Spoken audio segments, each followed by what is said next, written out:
The Gulen Movement guarantees its participants access to immediate and verifiable control of the goods and services organized through collective action.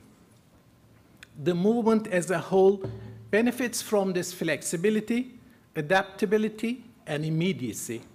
The Gulen Movement really excels.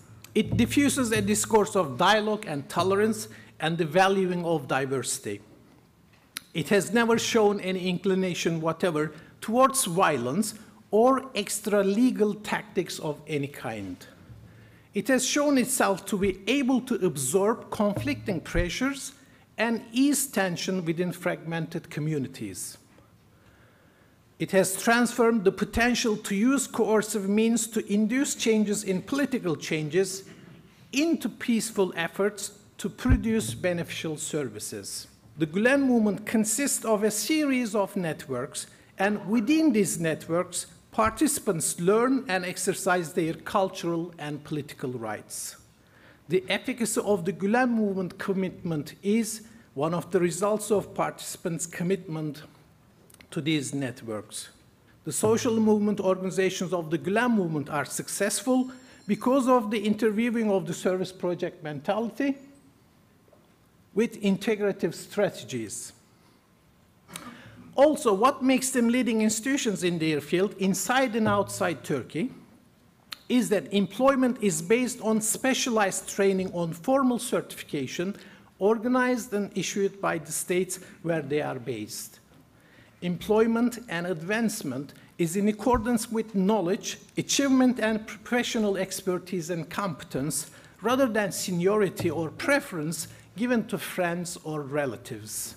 The Gulen Movement has been extraordinarily successful at convincing the public to use its constitutionally given rights to serve humanity positively, constructively, and through self-motivated philanthropic contributions and charitable trusts.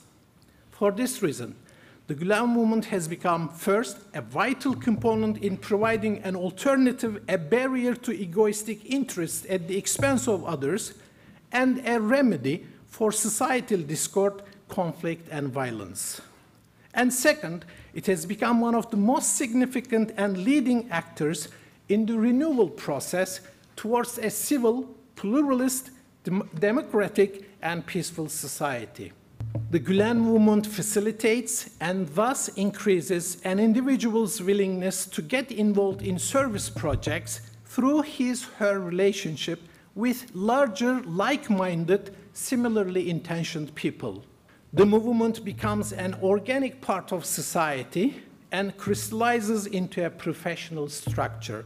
Sources of the frames of reference and the resources for the movement are education, cultural experience and awareness, religious consciousness through knowledge and study, participation in social and communitarian representative bodies, responsibility and altruism, belief in societal accord, peace, democracy, and cooperation, as opposed to clash between civilizations.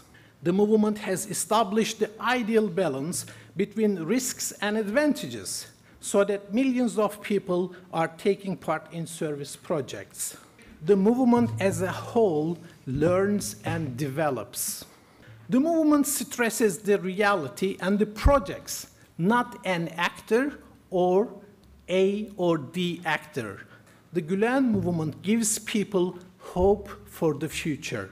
It says much of the Gulen Movement's reflexivity and its success in weakening or removing barriers between people that it has received recognition from unexpected resources. The Gulen Movement has proved that there is plenty of common ground between different individuals, groups of people and communities throughout the world. I feel that an understanding of the Gulen Movement can help to reverse the kind of decline in civic engagement that we see in the United States and Europe.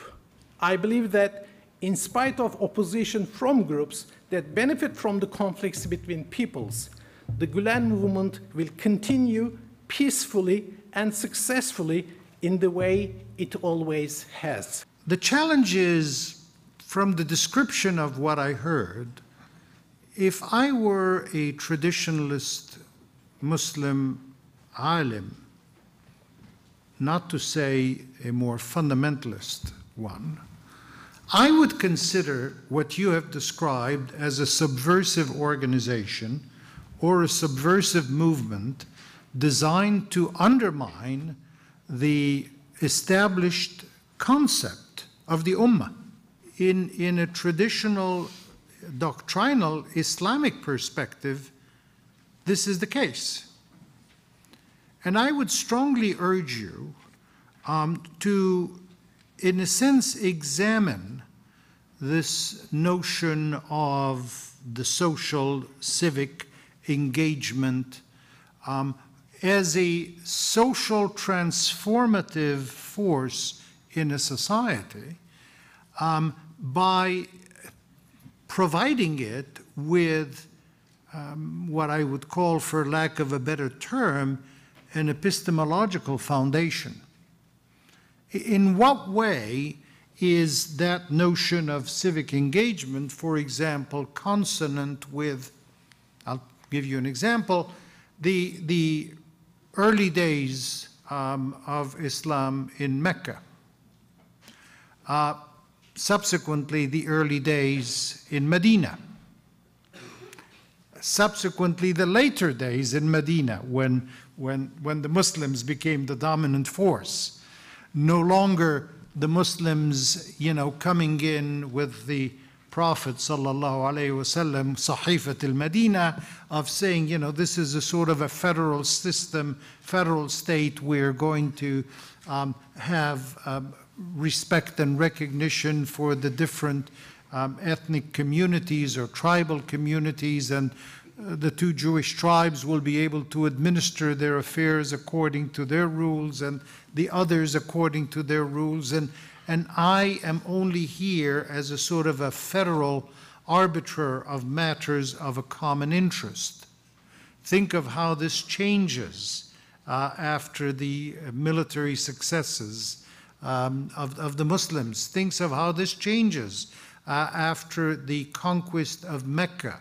Think of how this changes when the Muslim Ummah then is transformed into basically a succession of empires. What happened to the notion of the Ummah? Look at the civic engagement and civic responsibility that the Prophet asked his followers in the pre-Hijrah times of Mecca, and see how this has been transformed in the course of history. What is the Gulen movement trying to do? Is the Gulen movement trying to re-engender this early movement in pre-Hijrah in Mecca, in the early days of Medina, or is it simply a total detachment from the past and saying, well, let's look at the contemporary political reality of this era of world globalization, and that's how we are going to affect social change. But that social change is only going to gain credibility and is only going to gain support if you have a doctrinal foundation which is based on traditional concepts of the notion of the Ummah, because that is the essential ligament that ties all Muslims together. No longer the Ummah as a state with a territory and a boundary, but the Ummah as a community of Muslims. And I think it is in that respect that the Gulen movement could, if it can establish that theological foundation and convince Muslims at large of it, become a worldwide movement for social reform and transformation of Muslim society.